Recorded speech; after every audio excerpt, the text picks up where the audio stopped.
सिंह ने जो है पवन सिंह ने निर्दलीय चुनाव लड़ रहे हैं आपके खिलाफ। आप लोग बिना मतलब हवा मत बनाइए। जिसके ऊपर नरेंद्र मोदी जी का हाथ है और काराकाट की महान जनता का आशीर्वाद है, दुनिया की कोई ताकत उसके रास्ता में बाधा नहीं खड़ी। काराकाट की देवतुल्य जनता को नमन करता हूँ। आपका प्यार मिले, आपका बेटा आपका नेता बने। नमस्कार, मैं नाज़मीन खान और आप देख रहे हैं SPN 9 न्यूज। आप सभी का बहुत बहुत स्वागत है मेरे खास प्रोग्राम बात सच की में। भारतीय जनता पार्टी पर भोजपुरी अभिनेता भारी पड़ते हुए नजर आ रहे हैं। पहले भारतीय जनता पार्टी भोजपुरी अभिनेता को टिकट देती है, लेकिन वही टिकट को इनकार करते हुए पवन सिंह नजर भी आते हैं। लेकिन वही पवन सिंह फिर से चुनाव लड़ने की इच्छा जाहिर करते हुए भी देखे जाते हैं। लेकिन अब भारतीय जनता पार्टी के तहत नहीं, बल्कि भारतीय जनता पार्टी के खिलाफ उतरते हुए नजर आ रहे हैं। एनडीए के खिलाफ उतरने की कोशिश कर रहे हैं और बिहार से ही चुनाव लड़ने का दावा करते हुए नजर आते हैं।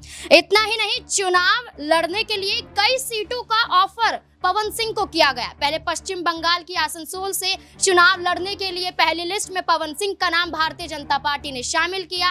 लिस्ट में नाम आते ही खुशी जाहिर करते हुए ट्वीट के माध्यम से नजर आए, उसके बाद खुद ही इनकार करते हुए दिखाई दिए। जिसके बाद पवन सिंह ये कहते हुए नजर आए कि मैं आरा सीट से चुनाव लड़ूंगा, लेकिन आरा से भी टिकट भारतीय जनता पार्टी की तरफ से पवन सिंह को नहीं मिला। अब काराकाट से निर्दलीय चुनाव लड़ने का दावा करते हुए नजर आते हैं। इसी के साथ साथ किसी पार्टी के साथ जुड़ने की भी बातें करते हैं और यहाँ पर भावुक अपील काराकाट की जनता के आगे करते हुए भी देखे जा रहे हैं। क्या कुछ कह रहे हैं, देखिए जरा। आप सभी को दिल से प्रणाम। मैं पवन सिंह आ रहा हूँ काराकाट। सर सजदे में है, दिल में सेवादारी है। काराकाट लोकसभा की मिट्टी मुझे माँ जैसी प्यारी है। आपका आशीर्वाद, प्यार और दुलार मिले, बस इतनी सी चाहत हमारी है। काराकाट की देवतुल्य जनता को नमन करता हूँ। आपका प्यार मिले, आपका बेटा आपका नेता बने और मुझे सेवा करने का अधिकार मिले। जय हिंद, जय बिहार, जय काराकाट की जनता। पवन सिंह जिस तरीके से ऐलान कर रहे हैं कि जो एनडीए की तरफ से आरएलएम प्रमुख उपेंद्र कुशवाहा को चुनावी मैदान में काराकाट से उतारा गया है, वो उन्हें चुनौतियां देते हुए नजर आएंगे, वो उन्हें हरा कर रहेंगे। भावुक अपील करते हैं कि काराकाट से जुड़े रहेंगे। लेकिन क्या एक भोजपुरी अभिनेता उपेंद्र कुशवाहा पर भारी पड़ते हुए नजर आ सकते हैं या नहीं? इससे जुड़े हुए तमाम सवाल बनते हैं। न्यूज रूम में मौजूद है अबरार, मेरे साथ मौजूद है। अबरार, क्या लगता है कि अब पवन सिंह जो पहले चुनाव लड़ने की इच्छा जाहिर की, टिकट मिला, मना किया, लेकिन अब निर्दलीय चुनाव लड़ने का ऐलान करते हैं, काराकाट से चुनाव लड़ेंगे और उपेंद्र कुशवाहा के खिलाफ चुनाव लड़ने की बात करें, क्या चुनौतियां दे पाएंगे? देखिए, पवन सिंह ने इससे पहले भी कई बार ऐसे संकेत दिए थे कि वो राजनीति में आने वाले हैं, लेकिन मुझे लगता है कि निर्दलीय प्रत्याशी के तौर पर अगर वो उतरते हैं तो जाहिर सी बात है कि ये संभव तो नहीं है कि वो जीत दर्ज कर ले, क्योंकि इस समय अगर देखा जाए तो बिहार की राजनीति में कहीं ना कहीं जो है पार्टियों का दबदबा ज़्यादा है, चाहे वो भारतीय जनता पार्टी हो या फिर आरजेडी हो। तो मुझे लगता है कि अगर पवन सिंह को भारतीय जनता पार्टी की तरफ से टिकट दिया गया था तो उन्हें आसनसोल से वो सीट जो है लड़नी चाहिए थी। अब देखिए कि जो है वहाँ पर जिस तरीके का वातावरण, या फिर आप कहें कि भारतीय जनता पार्टी के नाम पर प्रधानमंत्री नरेंद्र मोदी के चेहरे पर बिल्कुल वो जीत दर्ज करते, क्योंकि बीजेपी की जो छवि इस समय देखने को मिलती है, किसी भी राज्य में आप चले जाएं, वहाँ पर कहीं ना कहीं भाजपा के राष्ट्रीय आप कह सकते हैं कि नेतृत्व को देखकर ही लोग जो है भाजपा को वोट करते हैं। वहाँ पर प्रत्याशियों का कोई खासा दबदबा नहीं देखने को मिलता है और यही वजह है कि आपने ऐसे ऐसे चेहरों को जो है एमपी बनते देखा है जो कभी राजनीति में सक्रिय थे ही नहीं। तो ऐसे में पवन सिंह के लिए वो एक बेहतर आप कह सकते हैं कि कहीं ना कहीं जिम्मेदारी दी गई थी उनको, लेकिन जब उन्होंने नहीं लड़ा उस सीट से और अब काराकाट की अगर चर्चा हो रही है तो मुझे लगता है कि उपेंद्र कुशवाहा को जितना लंबा राजनीतिक अनुभव है और जिस तरीके से उनका समाज उनके साथ हमेशा जुड़ा रहा है, या फिर वो जिस एनडीए के साथ इस समय बने हुए हैं, जाहिर सी बात है कि भाजपा का वोटर कभी भी जो है पवन सिंह के साथ नहीं जाना चाहेगा, क्योंकि जितने भी जो है क्लास के लोग हैं, अपर कास्ट के लोग हैं, वो कहीं ना कहीं भाजपा के साथ इस समय उस सीट पर भी नजर आ रहे हैं। और आप देखिए कि उस सीट पर जिस तरीके की इस समय सियासी हालात बन रहे हैं, जाहिर सी बात है कि ये कहीं ना कहीं पवन सिंह के खिलाफ ही जाएंगे।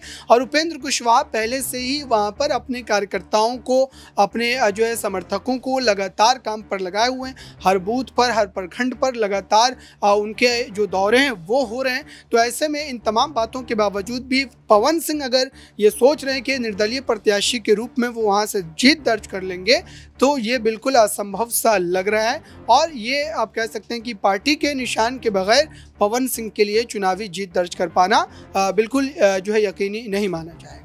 पवन सिंह का ये कहना है कि वो एक अभिनेता हैं, अभिनेता के तौर पर उनके समर्थक यहाँ पर जुटते हुए नजर आएंगे। इसी के साथ साथ ये भी कहना है कि काराकाट से राजपूत हो, मुस्लिम समुदाय हो, ब्राह्मण समुदाय हो, ये सब वोट यहाँ पर पवन सिंह को देते हुए नजर आएंगे। खुद पवन सिंह का कहना है कि उपेंद्र कुशवाहा का खेल बिगड़ता हुआ नजर आएगा। लेकिन आरजेडी का क्या? आरजेडी की तरफ से ये सीट सीपीआईएम को दी गई है और काराकाट से राजा राम सिंह को यहाँ पर चुनावी मैदान में उतारा गया है। तो क्या पवन सिंह उपेंद्र कुशवाहा पर भी भारी पड़ते हुए नजर आ रहे हैं? तो क्या ये भारी आरजेडी पर भी पड़ेंगे या आरजेडी पवन सिंह को अपना समर्थन देती हुई नजर आएगी? अक्षय मेरे साथ मौजूद है। अक्षय, क्या लगता है कि आरजेडी क्या पवन सिंह को समर्थन देती हुई नजर आ सकती हो? क्योंकि कुछ वक्त पहले मुलाकात पवन सिंह की तेजस्वी यादव से भी हुई थी। ये भी कहा जा रहा था कि आरजेडी में शामिल भी हो सकते हैं पवन सिंह। क्या लगता है कि आरजेडी समर्थन देगी पवन सिंह को? देखिए, ये चीज तब जाके कहीं ना कहीं निर्भर करती है जब काराकाट पर कोई मजबूत प्रत्याशी आरजेडी के पास ना हो, इंडिया गठबंधन के पास मजबूत प्रत्याशी ना हो। इंडिया गठबंधन को खुद ये हो कि हम जीत नहीं पाएंगे, लेकिन पवन सिंह ऐसे चेहरे हैं जो यहाँ भाजपा का खेल बिगाड़ देंगे। यहाँ इंडिया गठबंधन को, आरजेडी को, तेजस्वी यादव को, लालू यादव को कहीं ना कहीं ये संशय हो या कहें कि कहीं ना कहीं ये विश्वास पवन सिंह पर हो कि उन्हें अगर हम समर्थन देते हैं तो वो एनडीए का खेल बिगाड़ देंगे। लेकिन ऐसी कुछ भी स्थिति नजर नहीं आती। आप देखिए, पवन सिंह पहली मर्तबा चुनाव लड़ रहे हैं और पहली मर्तबा वो भी निर्दलीय चुनाव लड़ रहे हैं। अगर वो भाजपा से ही, अगर वो मुख्य रूप से बीजेपी के टिकट पर ही काराकाट से चुनाव लड़ते तो यहां पर उनकी जीत की संभावनाएं थी। क्योंकि वही बात निकल के आती है कि लोकसभा चुनावों में बहुत, उत्तर भारत में ये चीज बहुत ज्यादा है। उत्तर भारत की लगभग 300 जिस तरीके से लोकसभा सीटें आती है, 300 से भी ज्यादा आती है, उसमें कई संसदीय क्षेत्र ऐसे हैं जहां की जनता, जहां के मतदाता लोकसभा के दौरान, खासतौर पर बीते 2 आम चुनावों में प्रधानमंत्री नरेंद्र मोदी के चेहरे पर वोट करते हैं। और ये स्थिति तब ज्यादा होती है जब प्रत्याशी नया हो। अब आप गौर कर लीजिए, यहां पर 2019 के लोकसभा चुनावों में आप गौर करेंगे, यहां पर पूर्वी दिल्ली में जिस तरीके से भाजपा ने गौतम गंभीर को अपना प्रत्याशी बनाया था, गौतम गंभीर का कोई अपना सियासी वर्चस्व नहीं था, कोई अपना सियासी जनाधार उनका नहीं था, लेकिन वो प्रत्याशी थे और उनके ऊपर चेहरा था प्रधानमंत्री नरेंद्र मोदी का। उन्हें देख करके गौतम गंभीर का समर्थन दिल्ली की जनता ने किया। वही चीज पवन सिंह की भी हो सकती थी अगर वो भाजपा के टिकट पर काराकाट से ही चुनाव लड़ते। लेकिन अब पवन सिंह का कोई भी ऐसा मजबूत सियासी जनाधार नहीं है। और आप यहां पर ये भी चीज, शायद यहां पर ये भी चीज कहना गलत होगा कि मुकाबला त्रिकोणीय हो जाएगा। यहां पर अभी भी मुख्य मुकाबला काराकाट में एनडीए बनाम इंडिया गठबंधन ही रहने वाला है, क्योंकि पवन सिंह का कोई मजबूत जनाधार नहीं है। पवन सिंह केवल एक यहां अभिनेता है और अभिनेता के चलते ही उनको लेकर कितनी चर्चाएं चल रही है। कोई भी यहां पर उनका राजनीतिक वर्चस्व नहीं है कि वो यहां पर इस द्विपक्षीय मुकाबले को त्रिकोणीय बना दे और एनडीए बनाम इंडिया के इस मुकाबले को त्रिकोणीय लेकर के खुद की जीत की प्रबल दावेदारी यहां पेश कर सके।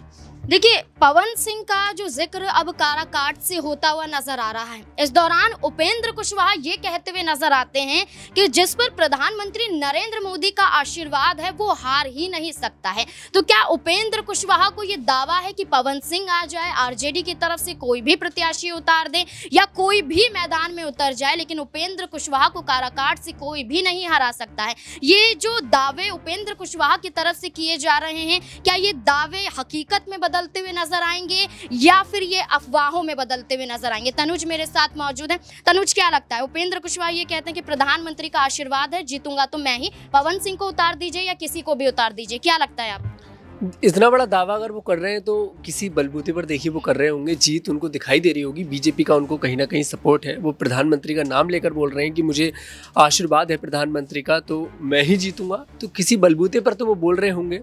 और जिस तरह से देखिए इस बार जो बीजेपी की जो कैंडिडेट है वो प्रधानमंत्री के नाम पर ही चुनाव लड़ रहे हैं, क्योंकि इस बार आपने देखा होगा भारतीय जनता पार्टी की जो कैंडिडेट अगर वोट मांगने के लिए जा भी रहे हैं जनता के बीच तो जनता उन्हें इस बार खरी खोटी सुना रही है। आप हरियाणा में देख लीजिए, आप मध्य प्रदेश में देख लीजिए। अभी मध्य प्रदेश में हाल ही में एक वीडियो सामने आया है कि बैतूल में देवी दुर्गा की एक कैंडिडेट है बैतूल की, वो जाकर चुनाव प्रचार करने पहुंची गांव के अंदर और वो चुनाव के लिए वोट मांग रही हैं, तो जनता ने उन्हें खरी खोटी सुनाई। उन्होंने बोला कि आपको 5 साल बाद इस गाँव की याद आई, इस जिले की याद आई, आप यहाँ पर आकर वोट मांग रही हैं, आपका क्या अधिकार है। बहुत खरी खोटी इस बार भारतीय जनता पार्टी के जितने भी कैंडिडेट हैं उनको सुनने को मिल रही है।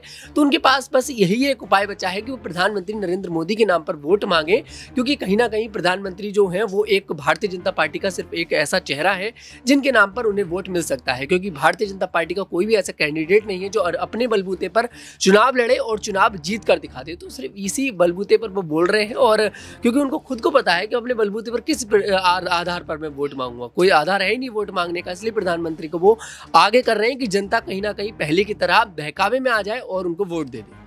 भारतीय जनता पार्टी से जो भी चुनाव लड़ता हुआ नजर आएगा वो यही दावा करते हुए जरूर नजर आ रहा है कि जीत तो पक्की होती हुई नजर आएगी। लेकिन पवन सिंह का उतरना काराकाट से अब क्या नजर आता है कि उपेंद्र कुशवाहा को एक टक्कर देते हुए नजर आएंगे, क्या हराने की कगार तक पहुंच जाएंगे, या फिर जो उपेंद्र कुशवाहा दावा करते हुए नजर आ रहे हैं कि प्रधानमंत्री का आशीर्वाद है तो जीत तो हासिल होगी, तो क्या ऐसा होता हुआ नजर आएगा। इस मुद्दे को लेकर आपकी क्या राय कमेंट सेक्शन में जरूर बताएं। देखते रहे SPN9 न्यूज। धन्यवाद।